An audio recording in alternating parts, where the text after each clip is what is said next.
Сокулук районунун Новопавловка айылына караштуу Фрунзе көчөсүндө мыйзамсыз көмүр жана күйүүчү май каражаттарын саткан жарандар аныкталды. Бул аймакта тургундар экологияны бузуу менен бирге адамдын өмүрүнө коркунуч жаратып, соода сатык жүргүзүп келишет. Буга байланыштуу Мамлекеттик-инспекциянын адистери Сокулук районунун укук коргоо органдары менен биргеликте текшерүү иштерин жүргүзүштү. Бүгүнкү учурда ушул биринчи ирет түшүндүрүү, эскертүү иштерин берип, ушул соода түйүнүү эстеринен милдеттеме алып, ошол иш-чараларды көрүп турабыз. Анан ушул милдеттемелерди аткарган милдеттеме аткарылышын ушу бир убакыттын ичинде берген.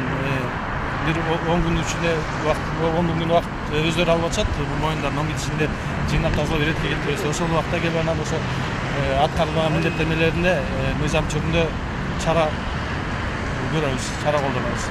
Мындай көрүнүш жергиликтүү жашоочулардын нааразычылыгын жаратпай койбойт. Өз кызыкчылыгын жогору койгон 4-5 жеке ишкердин айынан айлана чөйрө булганып, жергиликтүү тургундар жабыркап келет. Андан сырткары шаардын кире бергендеги көркү бузулган абалда.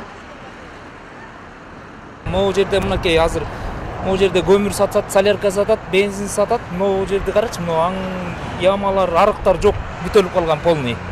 Жер жемиш коюп алышат, алма, өрүк. Айла жок, могу жерден алып кетебиз, чыга калып алабыз. Үйгө барып жесең солярка дамданат бардыгы. Бул зыян да туурабы? Зыян эле да, экологияга зыян. Аталган текшерүүнүн жыйынтыгында соода жай ээлерине 10 күндүн ичинде мыйзамсыз ишмердүүлүктү токтотуу боюнча милдеттемелер алынды. Жеринде Мамлекеттик-инспекциянын адистери тарабынан тийиштүү кагаздар толтурулду. Эгерде инспекциянын талаптары белгиленген мөөнөттө аткарылбаса, материалдар каржы полициясына укуктук баа берүү үчүн өткөрүлүп, катаал чаралар көрүлөт. Жанара Рыскулова, Чыңгыз Абдумалик уулу, Мамлекеттик инспекциянын басма сөз кызматы.